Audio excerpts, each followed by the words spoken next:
Hello, I'm Callum Dilietto, and this is Season 7 of the Flock Together podcast in partnership with Sandals Resorts. We're here today at the Vintry in Mercer, and I'm joined by Lucy.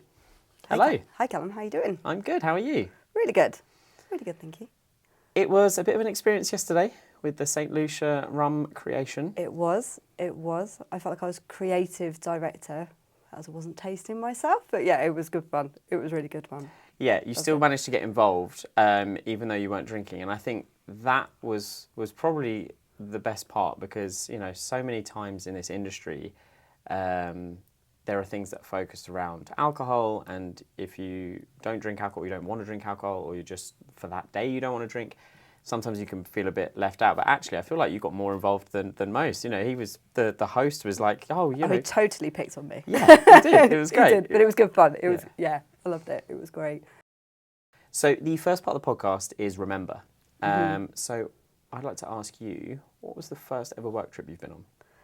I was literally thrown in at the deep end, moved to the Midlands for the job that I'm in now as a delegate administrator, and on day 3 of my new job, I had to fly to Prague. Oh, wow. Straight away, straight in. The same client was doing the event I was going to work on in the November, was having a partner summit at the same venue 3 days after my first day. So yeah, I was there at my boss's house, 4 o'clock in the morning on day 3 of my new job. Did you get to experience Prague as a destination? Not overly on that trip. When we did the main event in November, yes, we did, and went to the square and saw the clock and all that kind of stuff. But it was a conference, so a couple of hours on the last day, and that was about it. Always the way, always the way. Yes. What was your most recent work trip? It was Abu Dhabi. We did an incentive trip over there, and we stayed at the Yas Island. But yeah, it was all amazing. So overlooking the Yas Marina circuit, we did all the supercar driving and beach club and all sorts. Yeah, it was a really good experience. But it's a shame we can't get to do it right now. Yeah, I mean, we, members of the Flock community actually went over to Abu Dhabi last year, and we did some Yas Island stuff, and it was super fun. And, you know, we got a chance to change the tyres of a racing car. Yes. And it got super competitive to the point, you know, we were like, come on. And yeah, I thought we'd smashed it. And we were like, yes, we won. And then the wheel was like pretty much just hanging on by a thread. And they were like, yeah, you finished first, but not successfully. No, that car's not going to go very far. Yeah, so I think my any idea of having a career in a pit stop for an F1 team probably not going to happen. No. But it was fun. Yeah, it was good. The circuit was excellent. We get to stand on the podium with the trophies and stuff. Yeah, it was ace. And I think like just all of the development that's happening around like Yas Island, you know, with Ferrari World and with the, you know, Warner Brothers studio and all of that, I think it's becoming very much kind of an entertainment capital in that sense. Yeah, absolutely. It was so nice to do like different things. So obviously doing all the circuit stuff and doing the city things, and then, you know, going out and do the dune bashing and camel rides and everything like that. It's the 2 diverse experiences, perfect for an incentive trip. It worked really nicely. The next part of the podcast is revisit. So if you could go back in time, transport yourself and relive a destination experience, what would it be? South Africa, definitely. We did an incentive trip a little while ago.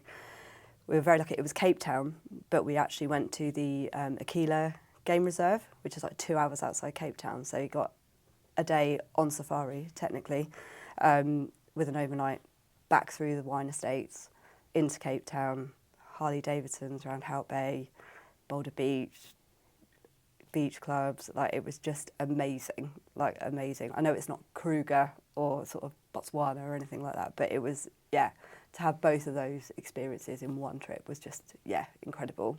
Definitely one of my favourites. Also, quite a few people talk about South Africa, but no one's mentioned Harley Davidsons, so that's a cool little touch. Yeah, it was nice. We didn't tell the group either, so we said, we're just transferring to go around to Hout Bay, and then, all of a sudden they heard all these engines in the car park, and I think there was about 30 people, all chauffeured by Harley Davidsons. There was a lot of Harleys in the car park. And so were they in a sidecar? They were pillion. Ah, Yeah. nice. Yeah. That's cool. It was ace, and not knowing, and then sort of the big reveal. Yeah. It was a really nice touch. It was great. I think that's my favourite thing is about, you know, with any kind of program, you know, whether it's incentive or what, but having those surprise and delight moments where, you know, the agenda is spelt out and you're like, okay, well, we're going here, then we're going here, then we're going here, but then to suddenly just be like, boom, you know, you didn't expect this, but this is how we're going from A to B, or bam, this is what's happening here, or look what's appeared.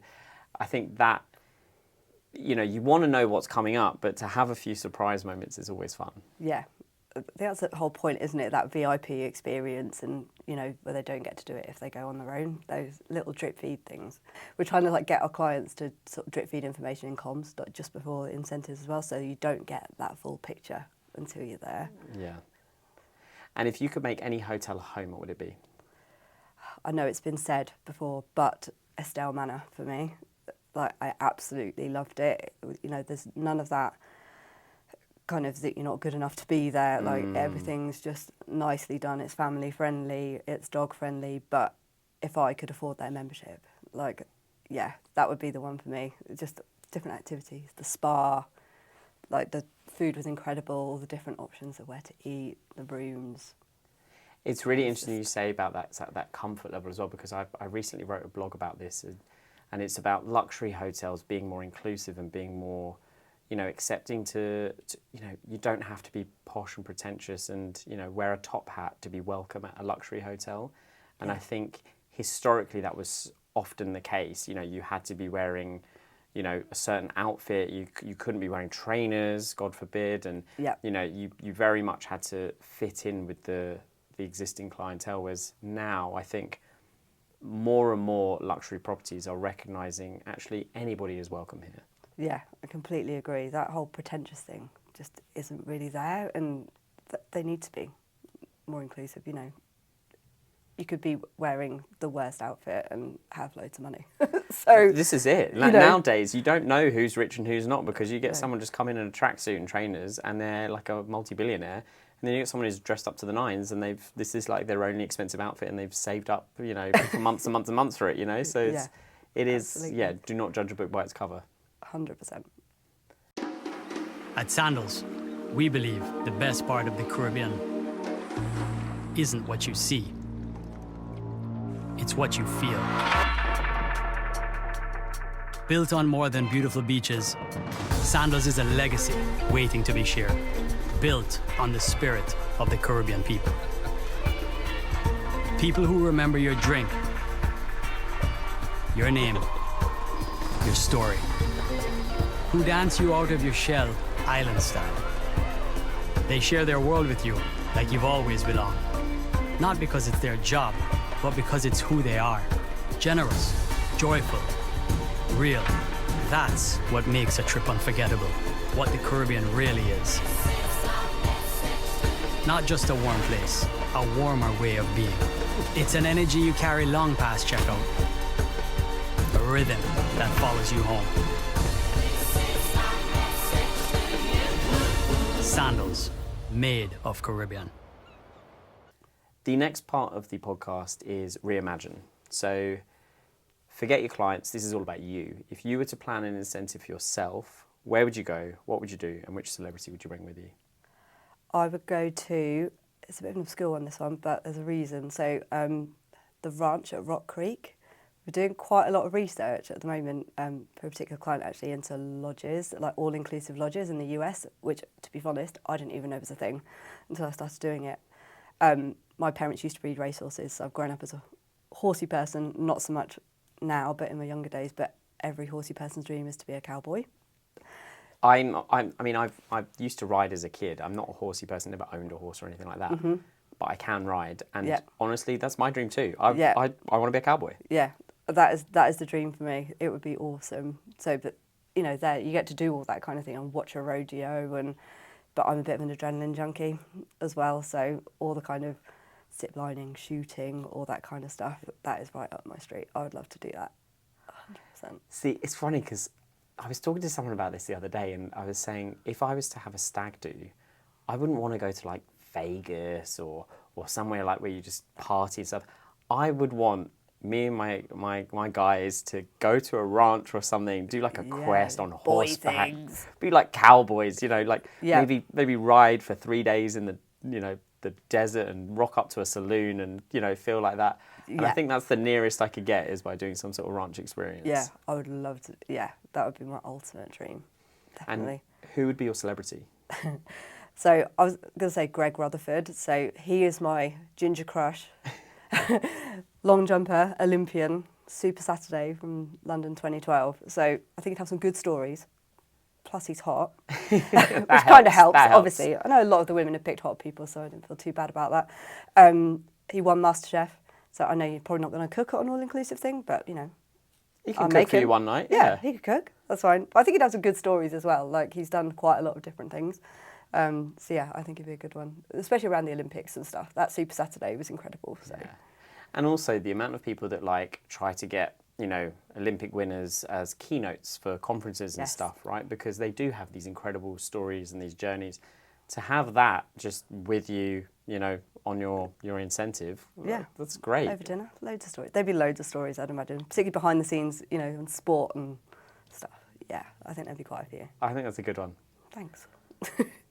The penultimate part of the podcast is reform. So this is an opportunity for you to write a letter to the industry. Mm-hmm. What would your letter be? So I had to consult with my team about this. So I having a good chat about it. And for us, it's around event tech, actually. So although, it's come a long way since COVID and everything hybrid, and I'm sure we're going to experience that again quite soon. For us, we have a particular client who have a very specific registration process with lots of different pathways and things like that. We've used global providers. We've put it out to a number of different ones. We've worked with a number, and we still can't find one to get it right that isn't over 100k. So there's still some work to be done. Don't get me wrong, it's evolving all the time, and we work with a lot of suppliers regularly, but for that there is still a way to go, I would say, without having to spend that kind of money. Do you know what? I'm no web developer or coder, right? But No, in my opinion, event reg tech, and I'm going to be upsetting someone by saying this, but I don't think it's that complicated to create, right? It shouldn't be that hard to create what you're looking for. Like it shouldn't be that difficult to do it quite cheaply or affordably at least, and to just achieve the very basics of what you're trying to achieve. Like, it's not a really sophisticated outcome you're just trying to... No. It's just It's registration. not rocket science. It's not rocket science at really all. Not. No.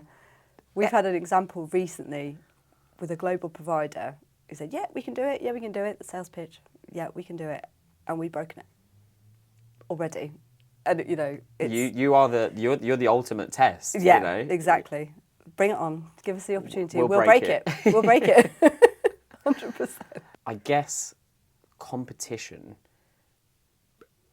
creates innovation, right? And I think maybe one of the problems is that there isn't enough competition in the event tech industry, in the very specific niche that we have. And so, and so many people are happy with just, all right, we'll just use what we've got or whatever. And there's not enough demand to drive innovation and not enough competition to drive innovation. So maybe we're all just plodding along a little bit. And whereas, when something like COVID does come along, that forces innovation. And then suddenly, we went from Zoom is the only thing we've got to suddenly all these platforms coming out of the blue and being like, oh no, we can do this, we can do this, we can do this. We've got a breakout room. Yeah. We've got a whiteboard. I think maybe that's what's needed, is just a little bit more need for the innovation. Yeah. It just needs to be a bit more refined, I think. There are a lot of companies that do a lot of different things and can do, don't get me wrong, there's some really great products out there are.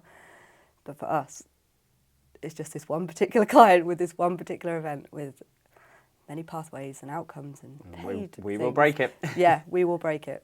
We tried, we do. I love it. So Challenge accepted. Yeah, yes, 100%. To all the event tech providers out there in the world. Yeah. This is your white whale, as it were. Yeah, maybe we should have like a standard event tech live or something and just say, right, okay, this is what we want. Do like a hackathon for event tech. That might be the way. So the final part of the podcast is a quick fire round. Okay. Very simply, Packing, last minute or week before? Last minute, always. Nice. Carry on or check in? Check in. I've got too many products. Check in always. Airport lounge or shopping? Airport lounge. You're quite confident about that one. Oh yeah, I like yeah. Just Do you get there very early then? Yeah, I'd make the most of my 3 hours, 100%. Aisle or window? Aisle. City or nature? Nature, I would say. You're unsure about that one though, maybe? Yeah, it depends where it was, I suppose. Yeah, it depends on the city. Yeah, In exactly. some cities you're like, I'm okay. Yeah, Yeah. exactly. Lay-in or early start? I'd want a lay-in, but I am an early start. I'm one of those ones, like this morning, I had the opportunity to lay in as long as I wanted, 7 o'clock, I'm awake. I was up an hour before my alarm today and I Yeah. was like, I'm trying to lay in. Yeah, exactly. When you get the opportunity and it's there. It just never happens. No, Poolside or seaside?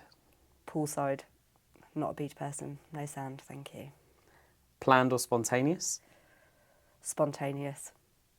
I love a bit of spontaneity. I get that from you. You give spontaneous vibes. That's what I like about you. Yeah. Don't get me wrong, I'm an event manager, I'm all Yeah. for planning, but yeah, throw me the curveball. Love that. Yeah, Breakfast, hot or cold? hot. What would you go for? I'm a bit of a sucker for an Eggs Benedict. Okay. Do like an Eggs Benedict. Had it today, actually. There you go. There you go. And finally, hotel, room service or restaurant? Restaurant. Food's always better in the restaurant. And you can people watch. I don't mind sitting there eating on my own. Yeah, I'm just about starting to be okay with eating by myself now. I Really? think, yeah, I used to be a bit more, I think in a hotel restaurant is fine, but I still wouldn't venture outside of the hotel and go into a restaurant and eat by myself, I think. No way. I know. I would never picture that for you. I know. I don't know all. what it is. I think America's very good for this. America, you can go to a bar and you can sit at the bar and eat. That I can do. Yeah, okay, I get that. Sitting on a table for one in a very formal restaurant setting, I don't know. I get a bit like, it feels weird. I feel too exposed almost. I feel like I need someone flanking the other side of the table almost. Yeah, there's only so much scrolling you can do when Yeah. you're sat on your own as well. And also, I don't want to be scrolling or No. anything. I want to have my head up, but. Yeah. But yes, Exactly. well, thank you so much for being part of the Flock Together community and for being on this podcast. Thank you so much for having me. It's been great. Thank you.